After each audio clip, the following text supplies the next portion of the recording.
Hi welcome back to our channel. അപ്പോൾ ഇന്നലെ ലാലേട്ടൻ്റെ എപ്പിസോഡ് എല്ലാവരും കണ്ടിട്ടുണ്ടാവും. എപ്പിസോഡിൽ റിവ്യൂസിനൊക്കെ ഒരു കൊട്ടൊക്കെ കൊടുത്തിട്ടാണ് ലാലേട്ടൻ ഇന്നലത്തെ എപ്പിസോഡ് നിർത്തിയത്. കാരണം എന്ന് പറഞ്ഞാൽ നമ്മൾ ഇതൊരു ഗെയിം, ലാലേട്ടൻ പറഞ്ഞത് കറക്റ്റാണ്, ഇതൊരു ക്യൂരിയോസിറ്റി ഗെയിമാണ്. ഈ ക്യൂരിയോസിറ്റി ഗെയിം എന്ന് പറയുന്നത് ഒരാൾ ഔട്ട് ആവുന്നതിന് മുമ്പ് തന്നെ റിവ്യൂസ് വന്ന് പറയുകയാണ് അയാൾ ഔട്ട് ആവും എന്ന് പറയുകയാണെങ്കിൽ പിന്നെ നമുക്കത് കേൾക്കാനുള്ള അല്ലെങ്കിൽ നമുക്ക് പിന്നീട് അത് കേൾക്കാനുള്ള നമുക്കത് ഇൻട്രസ്റ്റ് ഉണ്ടാവില്ല. അത് പ്രേക്ഷകനെ കാണാൻ ആഗ്രഹം എന്ന് പറഞ്ഞാൽ എന്താണ് സംഭവിക്കുന്നത് എന്നറിയാനുള്ള ക്യൂരിയോസിറ്റിയാണ്. അപ്പൊ ഈ ക്യൂരിയോസിറ്റി ഗെയിമിനെ ക്രെഡിബിലിറ്റി അല്ലെ അതിനെ ആ ഗെയിമെ തകർക്കുക എന്നുള്ളതാണ്. നേരത്തെ തന്നെ ഇന്നാൾ ഔട്ടായി കഴിഞ്ഞു എന്ന് പറയുമ്പോൾ അയാൾ ഔട്ടായി കഴിഞ്ഞു, പിന്നെ അവരുടെ റിവ്യൂ മാത്രമാണ് കാണുന്നത്. അല്ലാണ്ട് ഇത് എപ്പിസോഡ് കൃത്യമായിട്ടിരുന്ന് കാണാനൊന്നും ആൾക്കാർ മെനക്കെടുത്തില്ല, കുറേ ആൾക്കാരെങ്കിലും മെനക്കെടുത്തില്ല. അപ്പൊ അതുകൊണ്ടാണ് ലാലേട്ടൻ പറയുന്നത് 10-400 ആൾക്കാർ ജോലി ചെയ്യുന്ന ഒരു പ്ലാറ്റ്ഫോമാണ്. അപ്പൊ അത് പറയാനുണ്ടായ സാഹചര്യം എന്നാൽ രേണു സുധി നേരത്തെ തന്നെ ഒരു വീഡിയോ എടുത്ത് വെച്ചിരിക്കുകയാണ്. ഓരോ വീക്കിലും എടുത്ത് വെച്ചിട്ടുണ്ട് എന്നുള്ളതാണ് നമുക്ക് അറിയാൻ കഴിഞ്ഞത്. അത് ലാലേട്ടൻ തന്നെ ചോദിക്കുന്നുണ്ട്, എല്ലാ വീക്കിലും എടുത്ത് വെച്ചിട്ടുണ്ടോ എങ്കിൽ ഇതിന് ഞാനും കിട്ടോളാവുന്നത്. അപ്പം രേണു സുധി ഒരുമാതിരി ചിരിച്ചുകൊണ്ടല്ലേ സംസാരിക്കുന്നത്. പിന്നെ അതിനുശേഷം രേണു നല്ലതായിട്ട് തൊലി ഉരിച്ചു കൊടുത്തു. പക്ഷെ ഒരുപാടൊന്നും ലാലേട്ടനെ വഴക്ക് പറയാൻ പറ്റില്ല. കാരണം എന്ന് പറഞ്ഞാൽ ലാലേട്ടനെ എപ്പോഴാണ് ഈ വഴക്ക് പറഞ്ഞ ഈ പെട്ടെന്ന് കയറി ദേഷ്യപ്പെട്ട് ആരാണ് മുന്നിൽ നിൽക്കുന്നതെന്ന് അറിയാതെ അല്ലെങ്കിൽ ആലോചിക്കാതെ സംസാരിക്കുന്ന ഒരു വ്യക്തിയാണ് രേണു. താൻ എന്റെ തന്തയാടോ എന്ന് ചോദിച്ചു കഴിഞ്ഞാൽ തീർന്നില്ലേ. അതുകൊണ്ട് തന്നെ ലാലേട്ടൻ വളരെ സംയമനത്തോടു കൂടി പ്രകോപിപ്പിക്കാതെ പ്രകോപനം ഉണ്ടാക്കാത്ത രീതിയിലാണ് സംസാരിച്ചത്. എന്നിട്ട് ചോദിച്ചു, ഇതൊരു നല്ല പ്രവണതയായിട്ട് തോന്നുന്നുണ്ടോ, ആരെങ്കിലും അങ്ങനെ ഇനി ചെയ്തിട്ടുണ്ടോ, അതേപോലെ ആരെങ്കിലും ഫോൺ ഒളിപ്പിച്ചു വെച്ചിട്ടുണ്ടോ, ഇതൊക്കെ ലാലേട്ടൻ ചോദിച്ചു. വളരെ മോശമായി പോയി ഒരു ഷോയുടെ ക്രെഡിബിലിറ്റിയെ തന്നെ. കാരണം ഇത്രമാത്രം ലോക്കൽ ആയിട്ടുള്ള ആൾക്കാർ, ഇത്രമാത്രം ലോക്കൽ ചിന്താഗതി, ലോക്കൽ എന്ന് പറഞ്ഞു കഴിഞ്ഞാൽ പാവപ്പെട്ടവരെന്നല്ല അർത്ഥം, നമ്മളെല്ലാം വെറും പാവപ്പെട്ടവരാണ്. അപ്പം പക്ഷേ ഇതേപോലെ തറ ചിന്താഗതിയുള്ള ആൾക്കാരൊക്കെ ഇതേ കണക്കുള്ള ഒരു ഷോയിൽ ചെന്നാൽ ഉണ്ടാകുന്ന ഒരു അവസ്ഥയാണ് ഇതിവിടെ കാണിക്കുന്നത്. കാരണം നമ്മൾ ഈ നാട്ടിൽ വന്നത് നമുക്ക് വായി തോന്നുന്ന വിവരക്കേടും കള്ളങ്ങൾ പറയുന്നത് പോലെയല്ല ഒരു ഷോ, ഒരു റിയാലിറ്റി, ബിഗ് ബോസ് അല്ല ഏതായിക്കോട്ടെ, റിയാലിറ്റി ഷോ പ്ലാറ്റ്ഫോമിൽ ചെന്നിരുന്ന് പറയുമ്പോൾ എല്ലാ മനുഷ്യരും, പലതരത്തിലുള്ള മനുഷ്യർ, കുട്ടികൾ ഉൾപ്പെടെ മുതിർന്നവർക്കോ നല്ല പ്രായമായ ആൾക്കാർ വരെ കാണുന്ന ഒരു ഷോയാണ്. അപ്പൊ അതിന്റെ ആ ഒരു ഷോയുടെ ക്രെഡിബിലിറ്റി എല്ലാ രീതിയിലും, നമ്മുടെ സംസാരിക്കുന്ന ഭാഷയിൽ ലാലേട്ടൻ ഇന്നലെ പറഞ്ഞ കുറേ കാര്യങ്ങളുണ്ട്. ആദ്യം തന്നെ ലാലേട്ടൻ അപ്പാനിയുടെ അപ്പാനിക്ക് ഭയങ്കര ദേഷ്യമാണ് എല്ലാത്തിനും. ഈ അപ്പാനി എന്തിനാണ് ഇത്ര ദേഷ്യം, ഇത്ര ട്രിഗർ ആവേണ്ട ഒരു ആവശ്യമില്ല. കാരണം ഇതൊരു ഇതൊരു ഗെയിം ഷോ എന്ന് പറയുന്നത് സർവൈവൽ ഗെയിമാണ്. ഇത് നമ്മുടെ ഇമോഷൻസ്, അത് ദേഷ്യമായാലും സങ്കടമായാലും എന്ത് തന്നെയായാലും അതിനെ കൺട്രോൾ ചെയ്യാനുള്ള ഒരു സർവൈവൽ ഗെയിമാണ് ഈ ഒരു റിയാലിറ്റി ഷോ. അതിനെ സർവൈവ് ചെയ്യുന്നവരാണ് ഗെയിമിൽ വിജയിക്കുക.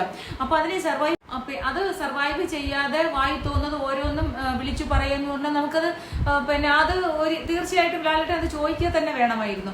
പക്ഷേ നമ്മളിവിടെ ചിന്തിക്കുന്നതെന്ന് പറഞ്ഞു കഴിഞ്ഞാൽ ഈ അനീഷിനെയാണല്ലോ കുറ്റം പറയുന്നത്. അനീഷ് എന്ന് പറയുന്ന വ്യക്തി എന്ന് പറഞ്ഞാൽ അതൊരു അയാളുടെ ഗെയിമാണ്. അയാൾ ഇറിറ്റേറ്റഡ് ഗെയിം ആയിരിക്കും എടുത്തിരിക്കുന്നത്. ആ ഇറിറ്റേഷനെ മറികടക്കുന്നത് എങ്ങനെയാണെന്ന് ചിന്തിച്ചിട്ടാണ് നമ്മൾ ഗെയിം കളിക്കേണ്ടത്. അനീഷിനെ ഒരു കുറ്റവും പറഞ്ഞില്ല. അതുപോലെ തന്നെ അനീഷിന് പേരിട്ടവരെ കുറിച്ച് പറഞ്ഞു. പിന്നെ ഗ്രൂപ്പിനെ കുറിച്ച് സംസാരിച്ചു. ഗ്രൂപ്പ് ആരെങ്കിലും ഉണ്ടാക്കുന്നു, അനിമോള് ഗ്രൂപ്പ് ഉണ്ടാക്കുന്നു എന്നുള്ളൊരു കാര്യം അവിടെ പറയുന്നുണ്ടായിരുന്നു. അപ്പൊ ഗ്രൂപ്പ് ഉണ്ടാക്കുന്നവരാരാണ്, അക്ബറും ശരത്തും കൂടി ഗ്രൂപ്പ് ഉണ്ടാക്കുന്നതെന്ന് ചോദിച്ചു. പിന്നെ അതുപോലെ തന്നെ അനിമോളെ വിളിച്ച്, അനിമോള് ഏതെങ്കിലും ഗ്രൂപ്പ് ഉണ്ടോ എന്ന് ചോദിച്ചു. പിന്നെ അതിനുശേഷം പേരിട്ടവരെ കുറിച്ച്, പേരിടിയിൽ, അപ്പൊ പേരിട്ടത് ആരാണ്, നല്ല പേരിട്ടത്, ചീത്ത പേരിട്ട്. അപ്പൊ ആദ്യമായിട്ട് മോശം പേരിട്ട് അക്ബർ രേണുവിനെ വിളിച്ചത് സെപ്റ്റി ടാങ്ക് എന്നാണ്. അപ്പൊ അത് മോശമായി പോയി. അപ്പം അത് അങ്ങനെ വിളിക്കാൻ പാടുണ്ടോ, അത് ശരിയായോ എന്ന് ചോദിച്ചാൽ പറഞ്ഞില്ല, അത് ഞാൻ സോറി പറഞ്ഞു. ഞാൻ അപ്പോഴത്തെ പഴയ പൂർവ്വകാല കാര്യങ്ങളൊന്നും നോക്കിയല്ല ഞാൻ വിളിച്ചത് എന്നുകൂടി അക്ബർ കൂട്ടിച്ചേർത്തു. അതിനുശേഷം ഒരു കാർഡ് ഇറക്കുന്ന കാര്യം ആരോ പറഞ്ഞല്ലോ എന്ന് ചോദിച്ചിട്ട് നമ്മുടെ അനുമോളോട് ചോദിക്കുന്നത്. അനുമോളാണ് പറഞ്ഞത് ഇവിടെ ഒരു കാർഡ് ഇറക്കരുത്, സ്ത്രീ കാർഡ് വിധവാ കാർഡൊന്നും ഇവിടെ ഇറക്കാൻ പാടില്ല എന്നുള്ള രീതിയിൽ അനുമോളാണ് പറഞ്ഞത്. അപ്പോൾ അത് അനുമോളോട് പറഞ്ഞു. അപ്പോൾ അനുമോൾ അത് പറഞ്ഞു. അപ്പോൾ അക്ബർ ഉടനെ പറഞ്ഞു, ഞാനും സ്ത്രീകൾക്കെതിരെയല്ല സംസാരിച്ചത്, സ്ത്രീത്വത്തിനെതിരെയല്ല.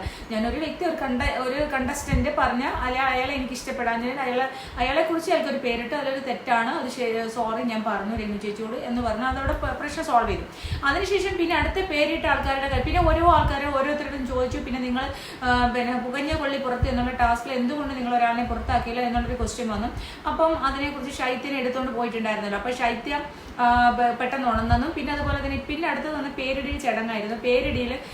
ഈ അടുത്ത പേരിടിയിലും നമ്മുടെ ഈ രണ്ടുപേരെ വിളിച്ചു, ആദിലെയും നൂറനെയും വിളിച്ചിട്ട് ചോദിച്ചു നിങ്ങൾ പിന്നെ എന്താണ് പേരിട്ടെന്ന് ചോദിച്ചു. അപ്പോൾ അവർ പേരിട്ട പേരെന്ന് പറഞ്ഞാൽ പീസ് ഓഫ് ഷിറ്റ് എന്നാണ്. അത് ആർക്കിട്ടത്? അനീഷിനാണ്. അനീഷ് ക്യാപ്റ്റൻ ആയിരുന്നു, എന്നിട്ട് കൂടി അവരിട്ടു. അപ്പോൾ ചോദിച്ചു ആ വിളിച്ച വിളി അത് ശരിയായോ, ആ പേര് ശരിയായോ എന്ന്. അപ്പോൾ പറഞ്ഞു പിന്നെ അങ്ങ് ഇട്ടു, പക്ഷെ പിന്നെ തെറ്റായി അത്രയും അങ്ങനെ പേരിടണ്ടായിരുന്നു, അപ്പോൾ അത് ശരിയായില്ല എന്ന് ആദില പറഞ്ഞു. അപ്പോൾ ഉടനെ ചോദിച്ചു നിങ്ങൾ പിന്നെ രേണുവിന് ഇങ്ങനെ ഒരു പേര് കിട്ടിയപ്പോൾ രേണുവിനെ പോയി ആശ്വസിപ്പിച്ച ആൾക്കാരാണ്, പിന്നെ നിങ്ങൾ എന്തിനാണ് ഇങ്ങനെ ഒരു പേര് അയാൾ കിട്ടിയതെന്ന് ചോദിച്ചപ്പോൾ പറഞ്ഞു അത് രേണു ചേച്ചി ഡിസേർവ് ചെയ്യുന്നില്ല ആ പേര്, അതുകൊണ്ടാണ് രേണു ചേച്ചിയെ ആശ്വസിപ്പിച്ചത്. അപ്പോൾ ലാലേട്ടന് സത്യമായിട്ട് ദേഷ്യം വന്നു. ലാലേട്ടന് മുഖമേ മാറി. ലാലേട്ടൻ ചോദിച്ചു അതെന്താണ് അയാൾ ഡിസേർവ് ചെയ്യുന്നതാണോ?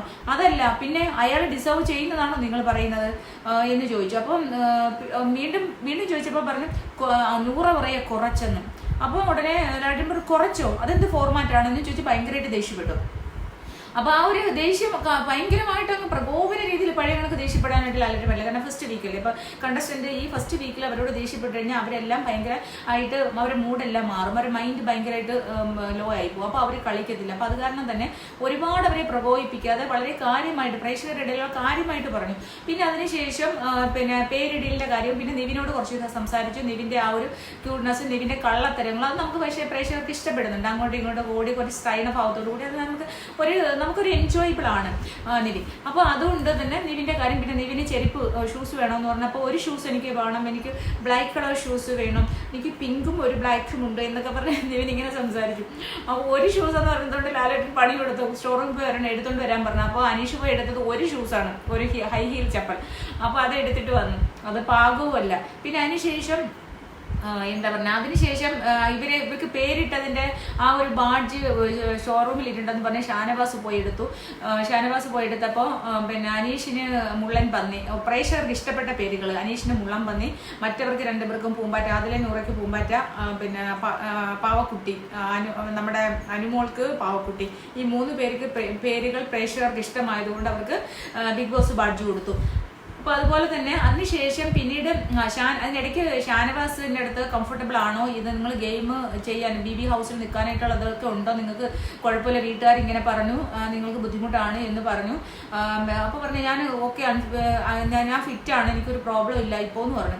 അങ്ങനെ അപ്പം തന്നെ വൈഫിനെ വിളിച്ച് സംസാരിച്ചു. അവിടത്തെ വെച്ച് തന്നെ ലാലേട്ടൻ ചോദിച്ചു, പല വൈഫിനെ കൊണ്ട് തന്നെ പറയിച്ചപ്പോൾ വൈഫ് തന്നെ പറഞ്ഞു കുഴപ്പമില്ല എന്ന് പറയുന്നു, മോളോട് സംസാരിച്ചു. അതായിരുന്നു അവിടുത്തെ കാര്യം. പിന്നീട് അടുത്തത് ലാലേട്ടൻ്റെ ലെറ്ററുമായിട്ട് വരുന്നു, ലെറ്റർ വായിക്കുന്നു. അപ്പോൾ അതിനകത്ത് ലെറ്റർ വായിക്കുന്നതിന് മുമ്പേ 3 പേര് അതിനകത്തേക്ക് 3 പേര് വന്ന് അവിടെ എല്ലാം പരിശോധിക്കുന്നു. ഈ കണ്ടസ്റ്റന്റുകളുടെ കാലിന്റെ ഇടയ്ക്കും കൈയുടെ ഇടയ്ക്കും ഒക്കെ പരിശോധിച്ച് നോക്കുന്നു.